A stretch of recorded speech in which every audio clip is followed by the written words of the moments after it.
Hello and welcome to Indus News live from Islamabad. I am Muneeb Hamid with the news of this hour. Let's begin with the headlines first.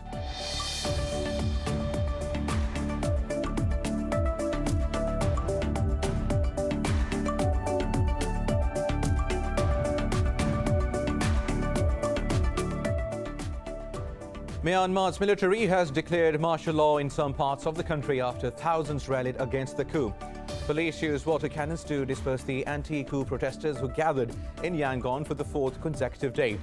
Meanwhile, New Zealand says it is suspending all high-level contact with Myanmar and imposing a travel ban on its military leaders. United Nations Special Rapporteur on Myanmar, Tom Andrews, has also proposed sanctions on the country's military.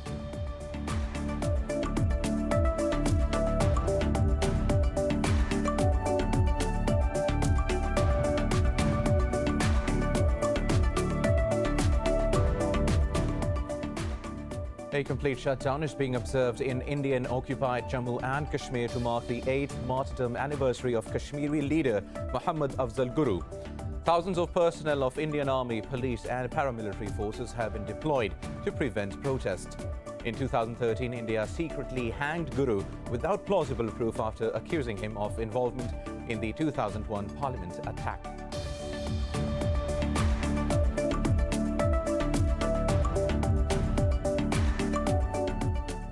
United States Secretary of State Antony Blinken stopped short of endorsing the occupied Golan Heights as part of Israel. In an interview, Blinken said if the situation in Syria changed over time, the US will look at it then. Former President Donald Trump officially granted recognition of the Golan Heights as Israeli territory in 2019.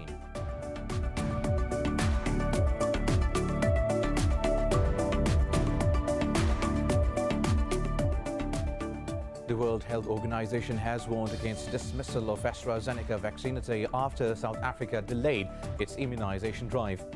In Pakistan, over 1,000 people tested positive and 40 more died overnight, raising the death toll to 12,066. While globally, the virus has claimed 2.3 million lives and infected over 106 million people so far.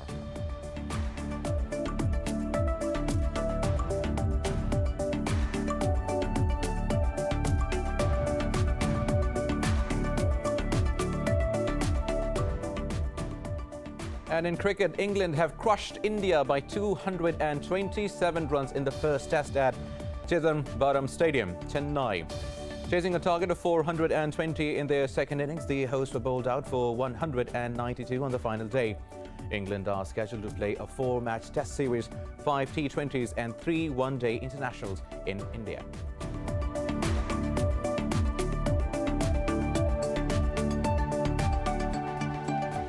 These were the top stories. News in detail after a short break.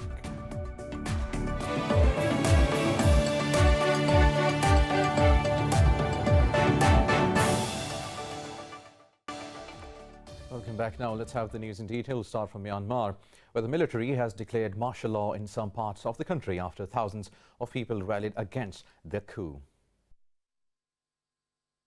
The military has imposed a curfew banning all gatherings of more than 5 people to stem growing widespread opposition to its February 1st coup.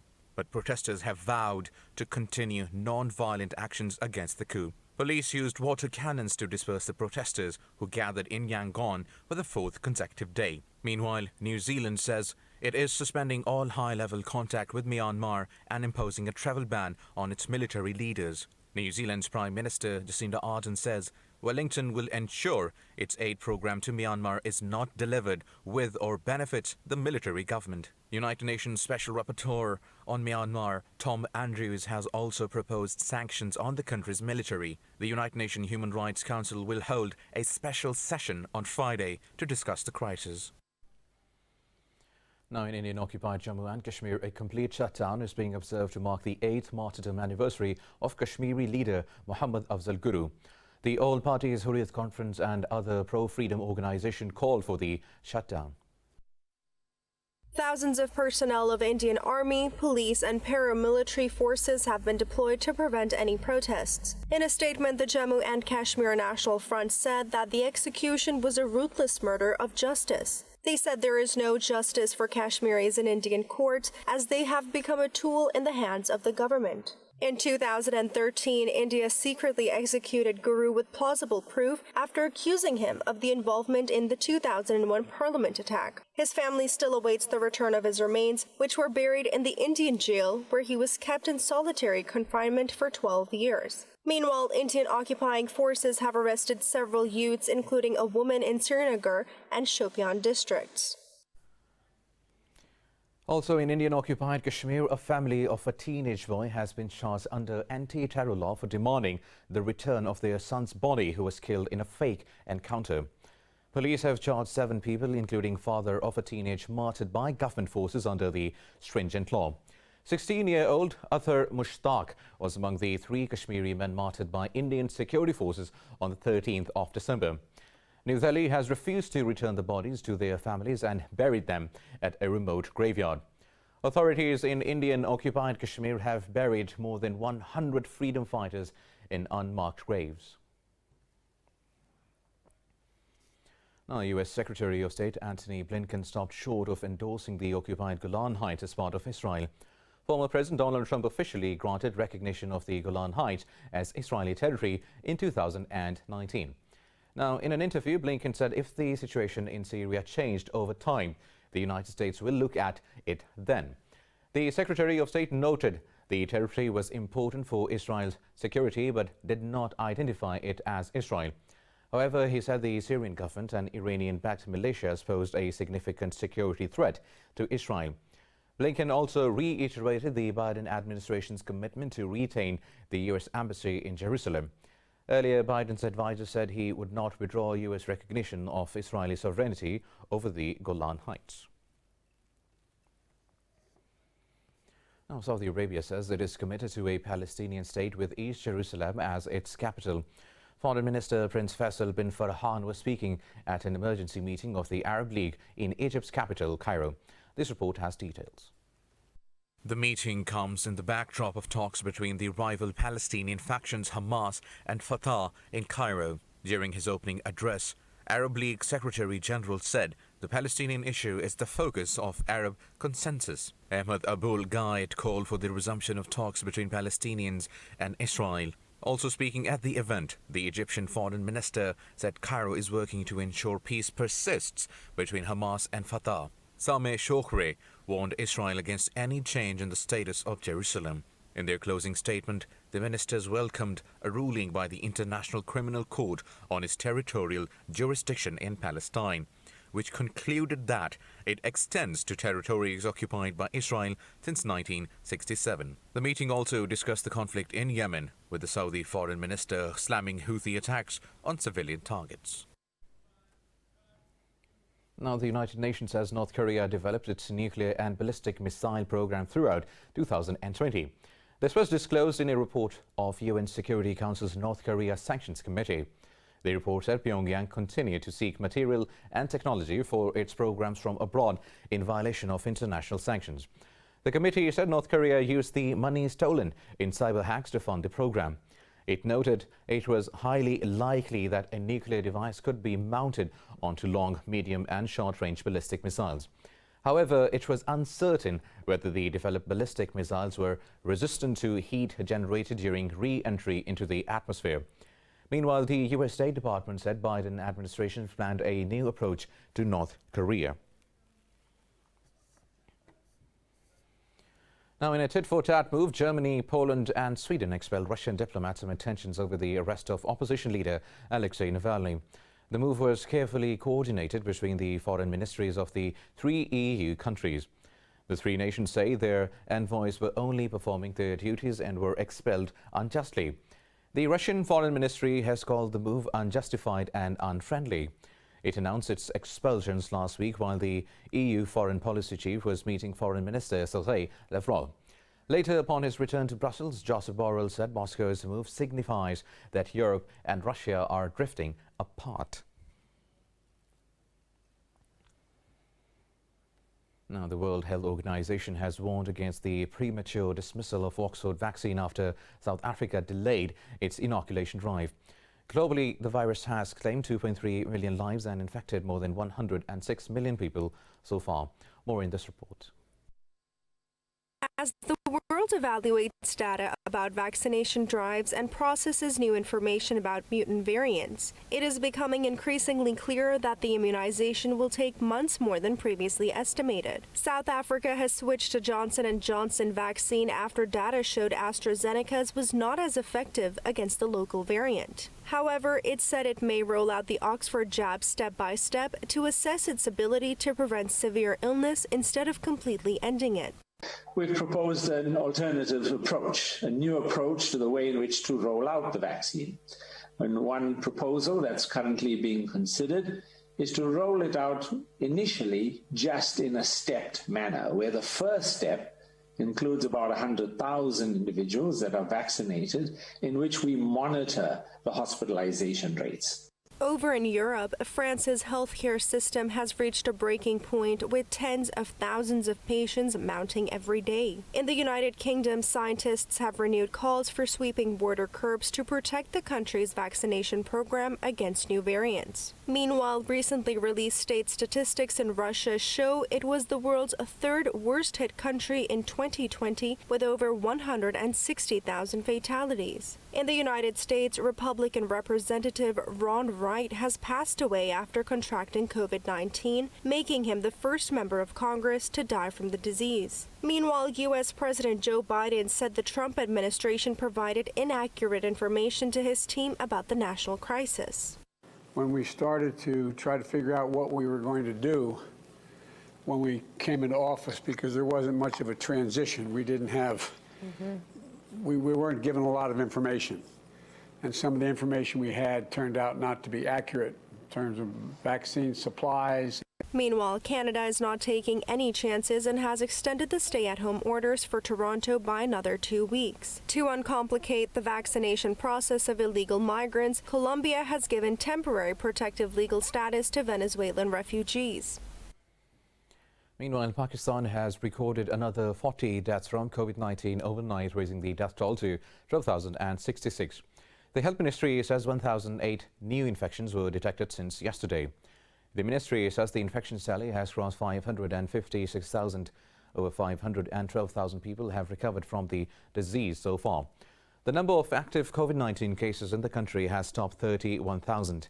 Meanwhile, Phase 3 trials have shown that the Chinese vaccine being administered in Pakistan has a very high degree of efficiency.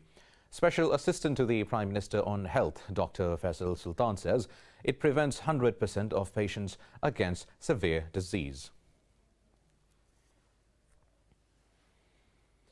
Pakistan and Turkey have begun their 2021 joint military exercises titled Ataturk 11. The Pakistan's Army Special Services Group and Turkish Special Forces are taking part.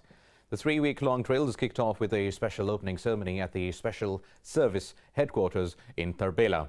They will focus on counter-terrorism, cordon and search, fire and move techniques and close-quarter battle. Helicopter rappelling, compound clearance and free-fall operations will also be part of the exercises. The Pakistan's Army Media Wing says the exercises will further strengthen bilateral relations.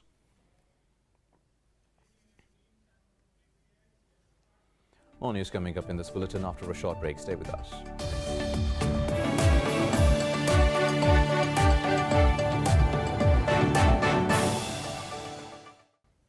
Welcome back. Now, the Afghan Interior Ministry has sacked a regional police chief over the killing of at least 11 civilians during a protest. The January 29th shooting in the central Medan Vardak province outraged the country's ethnic Hazara minority. The ministry stated that the protesters were unarmed when they were killed. It said the provincial police chief has also been referred to the Attorney General's office for further legal action. It also promised treatment for those injured at a healthcare centre dedicated for security forces. Earlier, members of the Hazara community accused the government of inaction over the shooting last month. Now, Twitter has refused the Indian government's request to remove over 1,000 more accounts linked with the farmers' movement.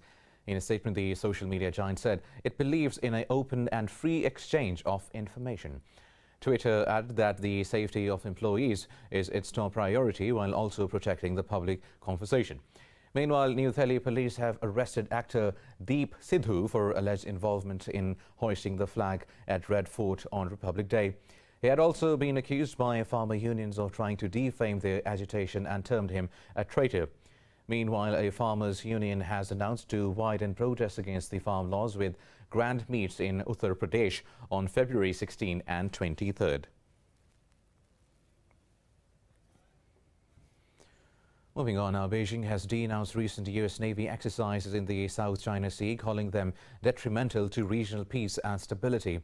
In a news briefing, Foreign Ministry spokesperson Wang Wenbin vowed to take necessary measures to safeguard national sovereignty.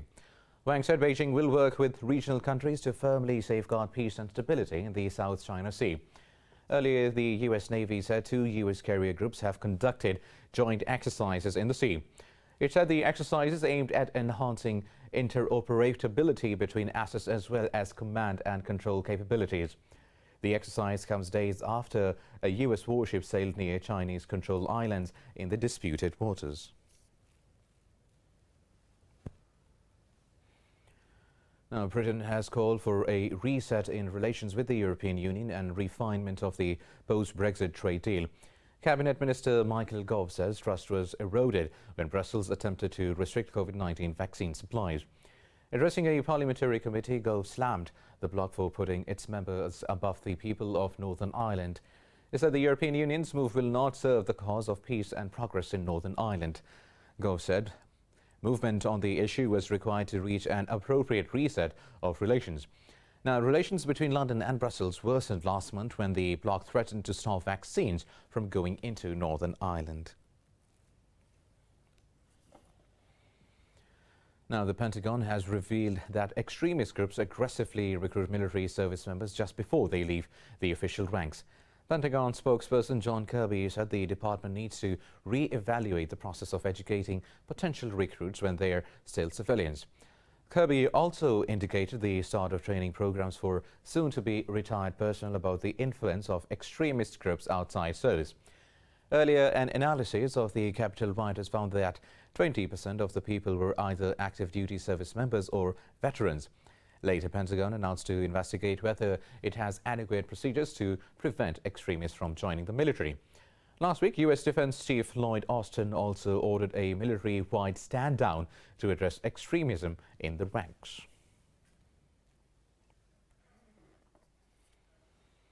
Also in the United States, Democratic prosecutors say former President Donald Trump committed the most grievous constitutional crime. On the eve of the Senate impeachment trial, they said Trump incited supporters to storm the U.S. Capitol. In their final filing, the 9 House impeachment managers also insisted the case should not be dismissed. Earlier, Trump's legal team slammed the case as an act of political theater. They suggested Trump was exercising his First Amendment rights when he disputed the election results. The lawyers accused House Democrats of exploiting the chaos of last month's riots. The trial will begin today with a debate and vote on whether it is constitutional to prosecute the former president.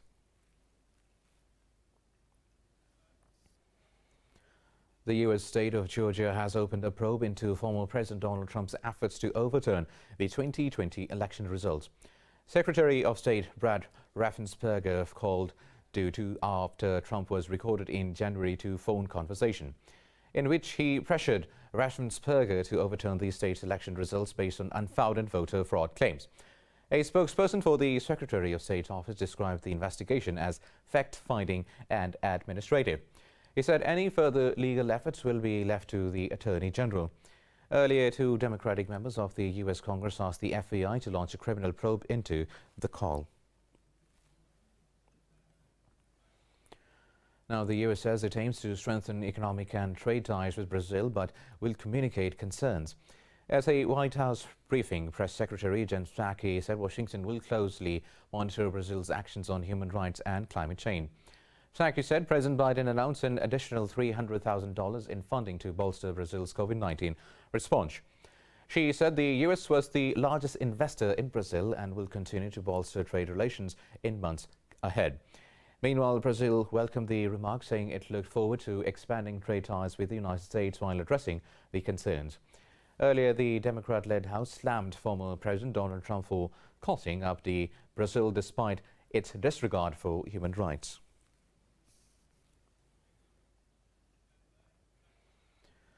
Now, Sudan has declared a state of emergency in the state of North Kordofan following the violent protest.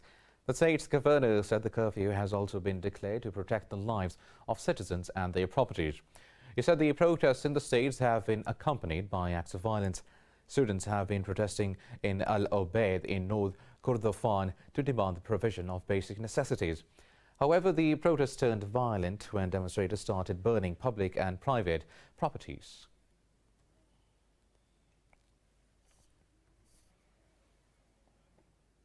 Meanwhile, Pakistan Army has resumed search and rescue operation to locate the missing climbers on K2 for the fourth straight day. Pakistan's Muhammad Ali Sadpara, along with John Snorri from Iceland and J.P. Moore from Chile, went missing while descending the K2. Pakistan's military media wing says Army would not leave any stone unturned in the search operation. Earlier, speaking to the media after reaching Skardu from the base camp, Sajid Ali Sadpara said a rescue operation is only possible to search for the bodies. He confirmed the climbers scaled the peak on Friday and came across an accident while descending. The current weather conditions have made the search operation extremely difficult. Now in India, the dust toll from a glacier avalanche in the northern Uttarakhand state has risen to 28. Rescuers are searching for more than 200 missing people after a part of Himalayan glacier fell into a river and triggered a huge flood. The violent surge swept away a small hydroelectric project and damaged a bigger one further downstream. Rescue workers are focusing on a 2.5-kilometer long tunnel where they say 30 to 35 people could be trapped. A team of scientists was also flown over to the site to find out what set off the avalanche.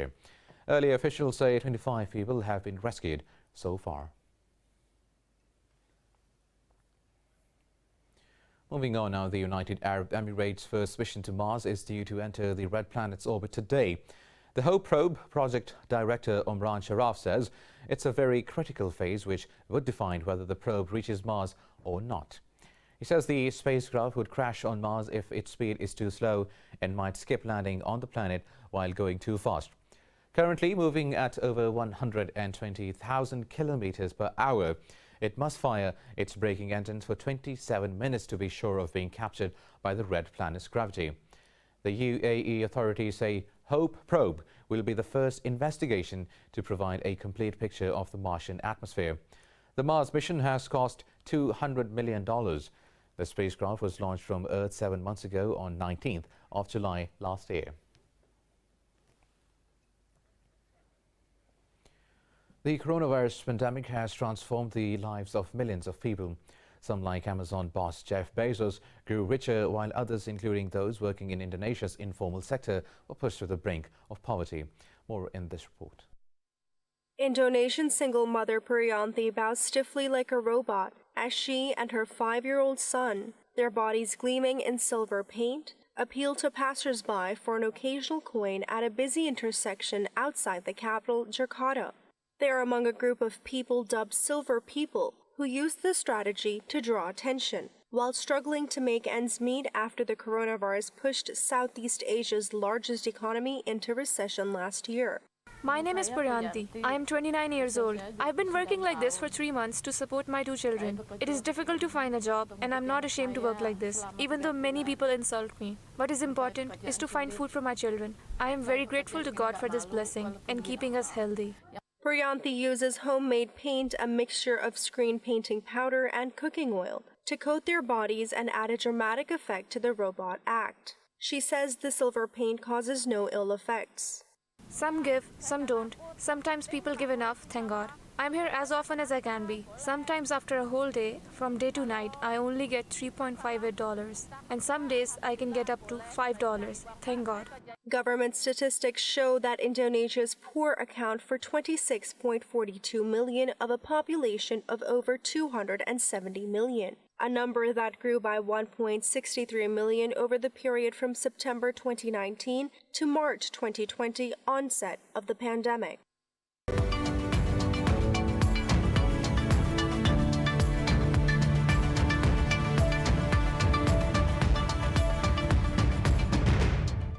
pan-European stocks have taken a backseat, bucking a positive trend seen in Asia and the US at the start of the trading week.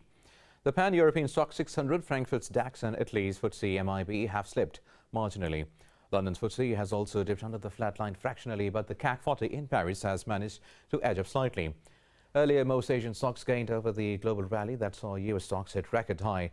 However, Australia's ASX 200 has bucked the trend, sliding nearly 1%.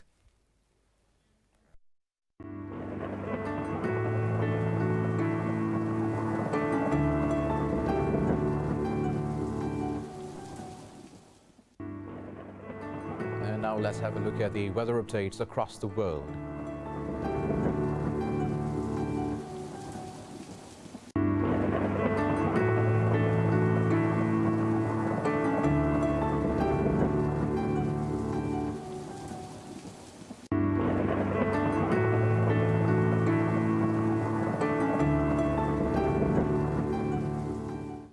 And that is all for now. For the latest updates, you can follow us on social media at Indus News.